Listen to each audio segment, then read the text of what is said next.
한 여자가 집 앞에서 울고 있었습니다.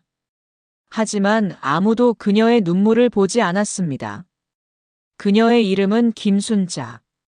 오늘 그녀의 삶은 돌이킬 수 없는 변화를 맞이합니다.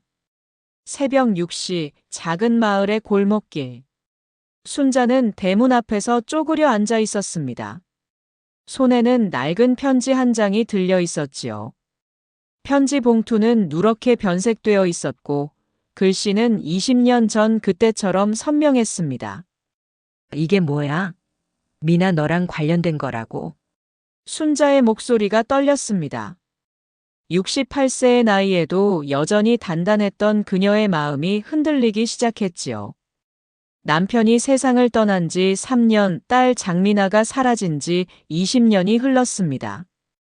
이제는 12살 손녀 지은이와 단둘이 살아가고 있었지요. 순자는 전직 교사였습니다. 30년간 아이들을 가르치며 살아온 그녀에게는 남다른 통찰력이 있었지요. 사람의 마음을 읽고 어려운 상황에서도 길을 찾아내는 능력 말입니다. 하지만 정작 자신의 딸은 지켜내지 못했습니다. 마당 한편에는 장미나가 심었던 장미덩굴이 여전히 자라고 있었습니다. 매년 봄이면 붉은 장미가 피어나곤 했지요. 순자는 그 장미를 보며 딸을 그리워했습니다. 42세가 되었을 딸의 모습을 아직도 꿈에서 만나곤 했지요. 편지를 다시 펼쳐든 순자. 내용은 간단했습니다. 순자 씨 오래 기다리셨지요. 장미나에 대한 진실을 알고 싶으시다면 오늘 밤 10시 마을에 간 뒤편으로 나오십시오. 혼자만 오세요. 마이너스 진실을 아는 사람. 누가 이런 걸 보낸 거지? 순자는 주변을 둘러보았습니다. 이른 새벽 골목길은 고요했지요. 하지만 누군가 자신을 지켜보고 있다는 느낌이 들었습니다. 이상한 전율이 등줄기를 타고 올라왔지요. 20년 전 그날을 떠올렸습니다. 당시 22세였던 딸 장미나는 방송작가의 꿈을 키우며 서울로 올라갔지요. 마지막 전화에서 엄마, 뭔가 이상한 일이 생기고 있어. 조심해. 라고 말했던 딸. 그 후 연락이 끊어졌습니다. 경찰은 가출로 결론 지었지요. 하지만 순자는 알고 있었습니다. 딸이 자발적으로 사라진 게 아니라는 것을. 그리고 이 모든 일 뒤에 누군가 있다는 것을 말입니다. 집 안에서 지은이의 목소리가 들려왔습니다. 할머니 어디 계세요? 여기 있다. 지은아, 곧 들어갈게. 순자는 편지를 조심스럽게 접어 품에 넣었습니다. 손녀에게는 보여줄 수 없는 편지였지요. 아직 너무 어린 지은이에게 이런 무거운 진실을 알려줄 수는 없었습니다. 하지만 순자는 결심했습니다. 더 이상 도망치지 않기로, 더 이상 진실을 외면하지 않기로 말이지요. 68세의 나이가 무엇입니까? 아직 늦지 않았습니다. 딸을 위해, 손녀를 위해, 그리고 자신을 위해 싸워야 할 때가 온 것입니다. 마을 건너편에서는 이태준이 자신의 집 2층 창문으로 순자의 집을 내려다보고 있었습니다. 70세의 그는 여전히 날카로운 눈빛을 하고 있었지요. 입가에는 묘한 미소가 번졌습니다. 이태준. 과거 순자 가족과 깊은 인연이 있던 남자였습니다.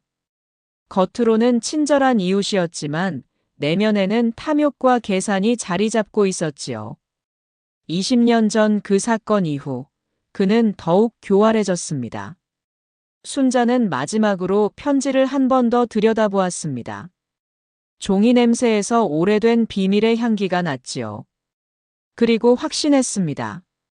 오늘 밤 모든 것이 달라질 것이라고 말입니다. 미나야, 엄마가 반드시 너를 찾아낼게.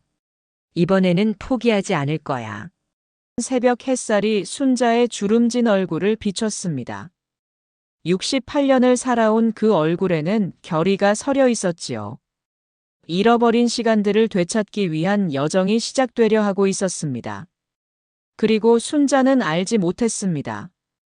이 모든 일의 시작에 자신이 간직하고 있던 작은 단서가 얼마나 큰 폭풍을 불러올지 말입니다. 오전 9시 순자는 손녀 지은이와 함께 학교로 향하는 길이었습니다. 하지만 아이의 발걸음은 무거웠지요. 지난주부터 반 아이들이 지은이를 따돌리기 시작했거든요. 할머니를 둔 애는 다르다는 수군거림이 아이의 마음을 아프게 했습니다. 어린 지은이에게는 이해할 수 없는 어른들의 편견이었지요. 할머니, 나도 무서워. 무슨 소리야, 지은아. 할머니가 있잖아. 하지만 순자의 마음도 편치 않았습니다. 아이를 위로하면서도 자신조차 흔들리고 있었거든요. 마을 사람들의 시선이 예전과 달라진 것을 느끼고 있었습니다. 학교 앞에서 다른 학부모들과 마주쳤을 때였습니다. 그들은 순자를 보더니 고개를 돌려버렸지요. 마치 전염병이라도 되는 것처럼 말입니다. 요즘 이상한 소문이 많던데. 쉿, 조용히 해. 들려. 순자는 가슴이 먹먹해졌습니다. 20년 전 딸이 사라진 후로 이런 시선들을 받아왔지만 여전히 익숙해지지 않았거든요. 지은이를 학교에 데려다 준 후 순자는 혼자 집으로 돌아가는 길이었습니다. 그때 뒤에서 누군가 불렀지요. 순자 선생님, 뒤돌아보니 45세의 박현수가 서 있었습니다. 지역 봉사단에서 활동하는 그는 항상 따뜻한 미소를 지었지요. 하지만 오늘은 표정이 심각했습니다. 잠깐 이야기할 시간 있으신가요? 무슨 일인가요? 어젯밤에 받으신 편지 말입니다. 순자는 깜짝 놀랐습니다. 아무에게도 말하지 않았던 편지를 어떻게 알고 있는 걸까요? 어떻게 그걸? 위험할 수 있습니다. 혼자 가시면 안 돼요. 박현수의 목소리에는 진심 어린 걱정이 담겨 있었습니다. 하지만 순자는 여전히 의심스러웠지요. 20년간 혼자 살아오면서 누구든 쉽게 믿지 않게 되었거든요.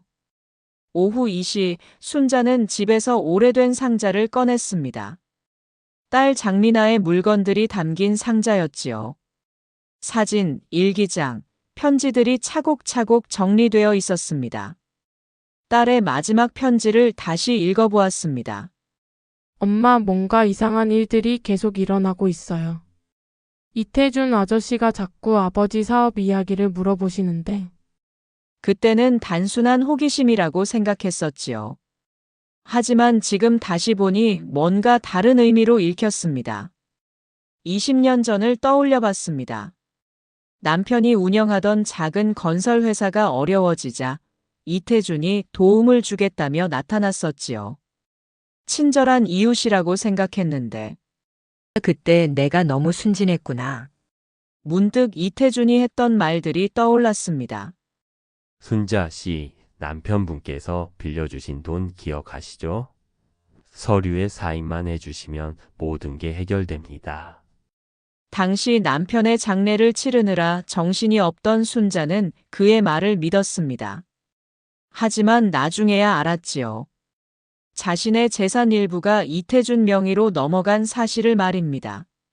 왜 아무도 믿어주지 않는 거죠? 당시 경찰에 신고했지만 증거가 부족하다며 묵살되었습니다. 이태준은 교묘하게 모든 서류를 조작했었거든요.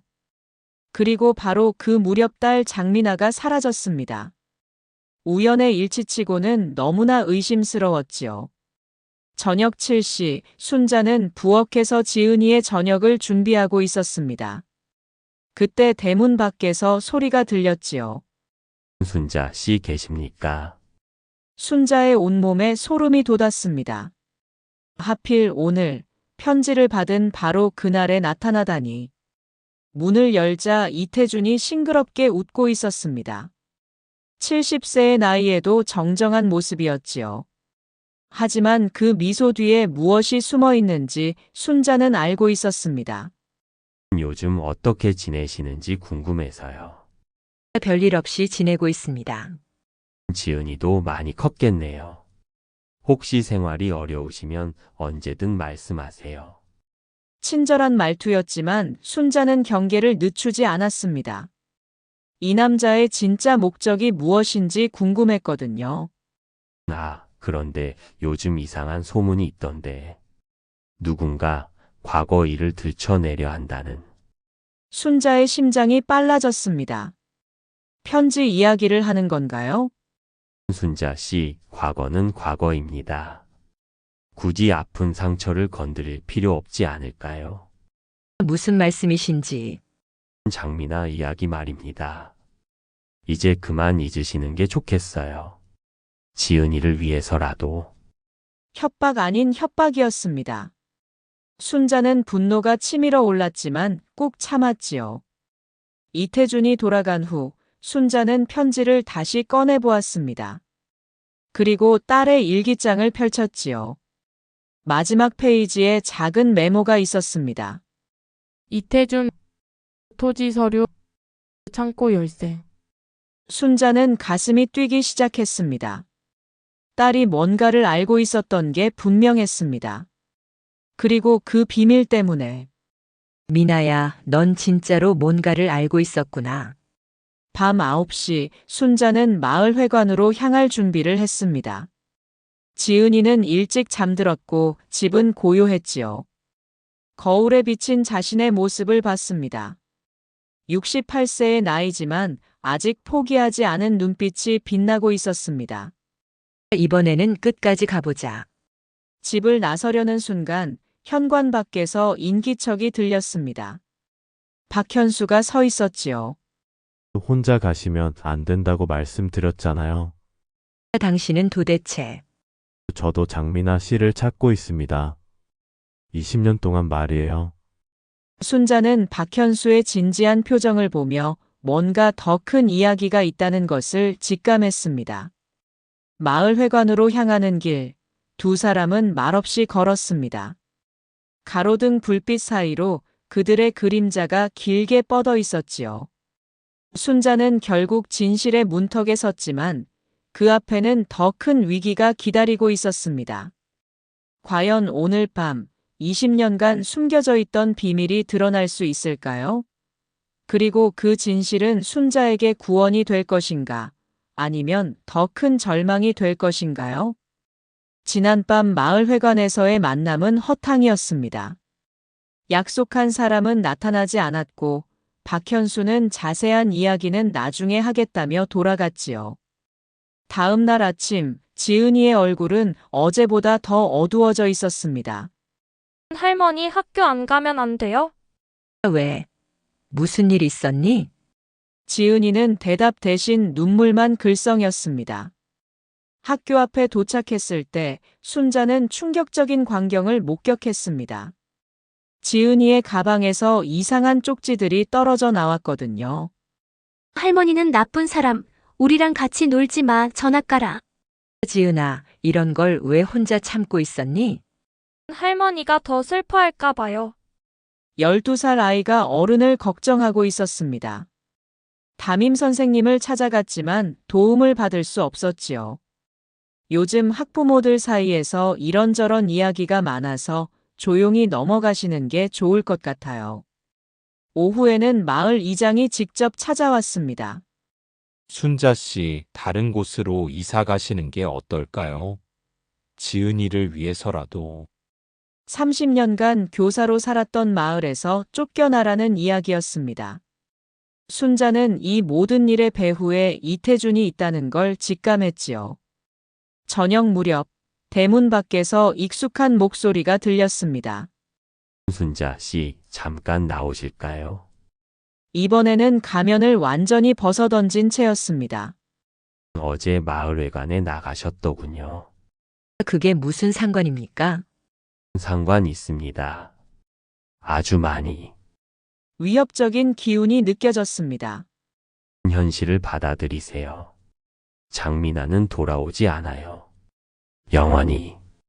확신에 찬 목소리였습니다. 순자의 온몸에 전율이 흘렀지요. 너 같은 늙은 여자가 뭘 할 수 있겠냐? 20년을 기다렸습니다. 이제 제가 움직일 차례예요. 지은이가 다칠 수도 있어요. 조심하세요. 명백한 협박이었습니다. 이태준이 떠난 후 순자는 주저앉았습니다. 모든 희망이 사라지는 것 같았지요. 미나야. 엄마가 미안하다. 그때 뒤에서 조심스러운 발걸음 소리가 들렸습니다. 박현수였지요. 포기하시면 안 됩니다. 이걸 보세요. 박현수는 낡은 봉투를 꺼냈습니다. 20년 전 사진 몇 장과 서류들이 들어 있었지요. 장민아 씨가 마지막에 제게 맡긴 겁니다. 저는 당시 이태준의 회사에서 일했어요. 사진에는 이태준이 다른 사람들과 음모를 꾸미는 모습이 찍혀 있었습니다. 서류에는 순자 명의의 재산을 불법으로 가로챈 증거들이 고스란히 남아 있었지요. 장민아 씨가 사라진 후 너무 무서워서 숨어 살았습니다. 하지만 더 이상 참을 수 없어요. 순자의 마음에 다시 희망이 타오르기 시작했습니다. 조심해야 합니다. 장민아 씨의 실종이 단순한 가출이 아닙니다. 순자는 온몸이 얼어붙는 것을 느꼈습니다. 그동안 희미하게 의심했던 일이 현실일 수도 있다는 생각에 말이지요. 밤이 깊어갔습니다. 순자는 박현수가 준 자료들을 살펴보고 있었습니다. 그런데 그 순간 집 전화기가 울렸습니다. 엄마. 순자는 전화기를 떨어뜨릴 뻔했습니다. 20년간 그리워했던 딸의 목소리였거든요. 미나야? 정말 너니? 엄마 도와주세요. 아직 살아 있어요. 전화는 그대로 끊어졌습니다. 순자의 모든 희망이 사라지는 순간 한 통의 전화가 그녀를 다시 일으켰습니다. 딸이 살아있다면 모든 걸 걸고라도 찾아내야 했습니다. 딸의 전화를 받은 후 순자는 밤새 잠을 이루지 못했습니다. 박현수가 가져온 증거들을 살펴보며 20년 전 그날의 퍼즐을 맞춰 나갔지요. 새벽 5시 순자는 결심했습니다. 더 이상 수동적으로 당할 수는 없었거든요. 30년간 교사로 살며 기른 통찰력을 발휘할 때였습니다. 딸의 일기장에서 발견한 창고 열쇠 단서를 떠올렸습니다. 이태준이 20년 전 남편의 건설회사 창고를 가져갔던 게 기억났지요. 그 창고에 뭔가 숨겨놓았구나. 박현수에게 전화를 걸었습니다. 현수 씨, 이태준의 옛 창고 위치를 아세요? 알고 있습니다. 오늘 우리가 먼저 움직여야 해요. 오전 10시, 두 사람은 마을 외곽의 낡은 창고 앞에 서 있었습니다. 박현수가 자물쇠를 부수자 창고 안에는 예상치 못한 것들이 가득했습니다. 서류와 사진들, 그리고 녹음기까지 있었거든요. 우리 미나가 숨겨둔 증거들이에요. 녹음기를 재생해보니 이태준의 목소리가 들렸습니다. 순자네 땅만 빼앗으면 개발권은 우리 거야. 그 여자는 순진해서 속이기 쉬워. 순자는 분노에 떨렸지만 더 차분해졌습니다. 확실한 증거가 생겼으니까 말이지요. 그런데 갑자기 창고 밖에서 차 소리가 들렸습니다. 이태준이 나타난 것이었지요.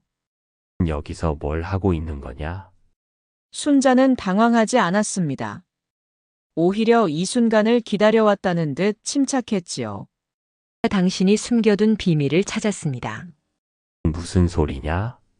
20년 전 당신이 제 남편을 속이고 재산을 가로챈 증거가 다 여기 있어요. 순자는 녹음기를 들어 보였습니다. 이태준의 얼굴이 하얗게 변했지요. 그걸 어디서? 우리 미나가 당신의 정체를 알고 증거를 모으고 있었던 거죠. 장민아 씨는 안전한 곳에 숨어서 증거를 수집했습니다. 이제 경찰에 신고할 겁니다. 당신의 모든 악행을 세상에 알리겠어요. 이럴 수가. 어떻게? 그때 창고 입구에 경찰차가 도착했습니다. 순자가 미리 신고해둔 것이었거든요. 순자는 차분하게 모든 증거를 경찰에게 전달했습니다. 20년간 숨겨져 있던 진실이 드러나는 순간이었지요. 이태준은 경찰에 체포되면서도 믿을 수 없다는 표정이었습니다. 오후 3시 순자는 집으로 돌아왔습니다. 지은이가 기다리고 있었지요. 할머니, 오늘은 아무도 저를 괴롭히지 않았어요. 선생님이 할머니가 훌륭한 분이라고 말씀해 주셨어요. 마을에 이태준의 체포 소식과 함께 순자의 억울함이 알려진 모양이었습니다. 저녁 무렵 집 전화가 울렸습니다. 엄마, 정말 엄마 목소리 맞죠? 순자는 눈물이 쏟아졌습니다. 20년 만에 듣는 딸의 목소리였거든요. 서울에 있어요. 방송국에서 작가로 일하고 있어요. 딸은 20년 전 이태준의 위협을 피해 도망쳤다가 사고로 기억을 잃었지만 최근에야 모든 걸 되찾았다고 했습니다. 이태준이 체포됐다는 소식을 뉴스에서 봤어요. 내일 당장 내려오너라. 엄마가 기다릴게. 이튿날 오전 마을 사람들이 하나둘 찾아와 사과했습니다. 순자 씨, 정말 죄송합니다. 우리가 잘못 알고 있었네요. 순자는 원망하지 않았습니다. 사람들도 이태준에게 속았던 피해자였거든요. 오후 2시 버스 정류장에서 42세가 된 장민아가 내렸습니다. 20년의 세월이 흘렀지만 순자는 한눈에 딸을 알아봤지요. 미나야, 엄마, 모녀는 20년 만에 재회했습니다. 마을 사람들이 모두 나와서 감동적인 장면을 지켜봤지요. 이분이 우리 엄마예요? 지은아, 엄마가 늦어서 미안해. 괜찮아요. 할머니가 엄마 대신 저를 잘 돌봐주셨어요. 그날 저녁 3대가 함께 식탁에 앉았습니다. 20년 만에 완성된 가족이었지요. 엄마, 그동안 정말 고생 많으셨어요. 이제 다 지난 일이야. 우리 다시 시작하자. 며칠 후 이태준은 재산 편취와 위협 혐의로 법정에 섰습니다.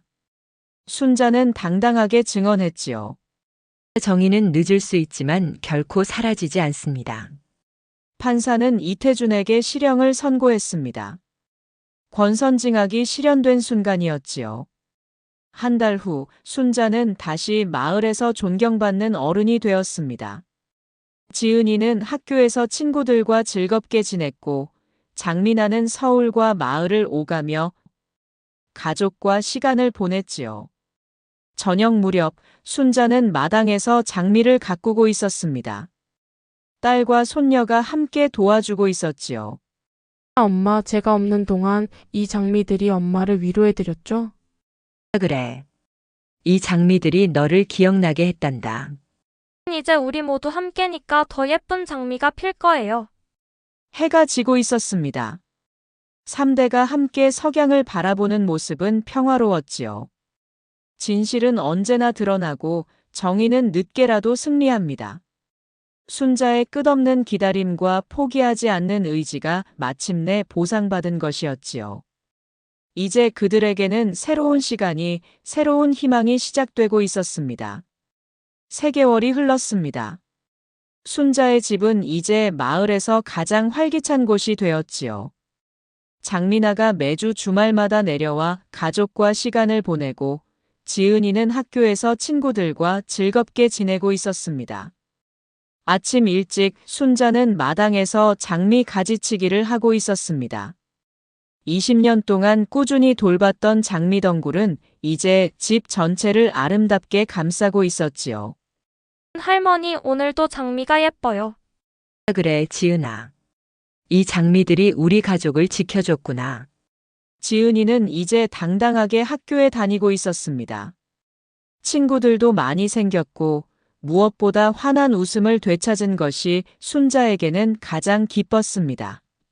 마을 사람들의 태도도 완전히 달라졌습니다. 이제는 순자를 보면 먼저 인사하고 지은이를 친손녀처럼 아껴주었지요. 순자 씨, 마을 어르신 모임에서 명예회장을 맡아주시면 안 될까요? 제가 그런 자리에 어르신처럼 의지가 강한 분이 우리 마을을 이끌어 주셔야 해요. 오후에는 박현수가 좋은 소식을 가져왔습니다. 이태준이 가로챈 땅과 재산이 모두 어르신께 돌아온다고 합니다. 법원에서 최종 판결이 나온 것이었습니다. 20년 전 불법으로 빼앗은 모든 재산이 순자에게 되돌아오게 되었지요. 그런 게 중요한 건 아니에요. 진실이 밝혀진 것만으로도 충분해요. 저녁에는 장미나가 깜짝 방문했습니다. 엄마, 우리 이야기가 드라마로 만들어질 수도 있대요. 방송국에서 이들의 감동적인 스토리에 관심을 보였다는 것이었지요. 우리가 그렇게 대단한 일을 했나? 엄마가 포기하지 않아서 가능했던 일이에요. 며칠 후 순자는 이태준이 수감된 교도소를 방문했습니다. 철창 너머로 본 이태준은 많이 초라해져 있었지요. 이태준 순자 씨, 왜 왔습니까? 순자 원망하러 온 게 아니에요. 사람은 언제든 변할 수 있다고 믿어요. 미안합니다. 정말 미안해요. 순자는 원망 대신 용서를 택했습니다. 그것이 모두에게 진정한 해방이 될 것이라고 믿었거든요. 그해 가을 마을 축제에서 순자는 모범 어른상을 받았습니다. 저는 특별한 일을 한 게 아닙니다. 다만 포기하지 않았을 뿐이에요. 박수가 쏟아졌습니다. 몇 달 전까지만 해도 외면받던 순자가 이제는 마을의 자랑이 되었지요. 밤이 되어 집으로 돌아온 순자는 마당에서 별을 올려다봤습니다. 여보, 우리 미나 찾았어요. 지은이도 잘 자라고 있고요. 하늘의 남편에게 말하는 것 같았습니다. 아빠도 기뻐하실 거예요. 엄마가 끝까지 포기하지 않아서 우리가 다시 만날 수 있었으니까요. 겨울이 되고 순자는 장미나의 제안으로 회고록을 쓰기 시작했습니다. 잃어버린 시간 찾아낸 진실은 어때요? 좋은 제목이네. 자신과 같은 상황에 있는 사람들에게 희망을 주고 싶었습니다. 새해가 되었습니다. 순자는 69세가 되었지만 여전히 건강하고 활기찼지요. 할머니, 새해 소원이 뭐예요? 우리 가족이 계속 건강하고 행복하게 사는 거야. 엄마 정말 고마워요. 엄마가 아니었다면 우리는 영원히 만날 수 없었을지도 몰라요. 순자는 가족들을 바라보며 뿌듯함을 느꼈습니다. 68년을 살면서 가장 보람 있는 순간들이었지요. 인생은 늦게라도 다시 쓰여집니다. 희망을 놓지 않는 자만이 진실을 마주할 수 있지요. 순자의 이야기는 우리 모두에게 말하고 있습니다. 포기하지 말라고, 끝까지 싸우라고, 정의는 반드시 승리한다고 말입니다. 여러분도 포기하고 싶은 일이 있나요? 순자의 이야기처럼 끝까지 버텨보세요. 68세의 할머니도 해낸 일이니까 여러분도 분명히 할 수 있을 것입니다. 오늘 순자의 감동 스토리는 여기까지입니다. 이 이야기가 여러분에게 희망과 용기를 주었다면 좋아요 버튼을 눌러주시고 구독과 알림 설정도 잊지 마세요. 여러분의 인생 이야기나 포기하지 않았던 경험이 있다면 댓글로 들려주세요. 다음에도 더 감동적인 이야기로 찾아뵙겠습니다. 감사합니다.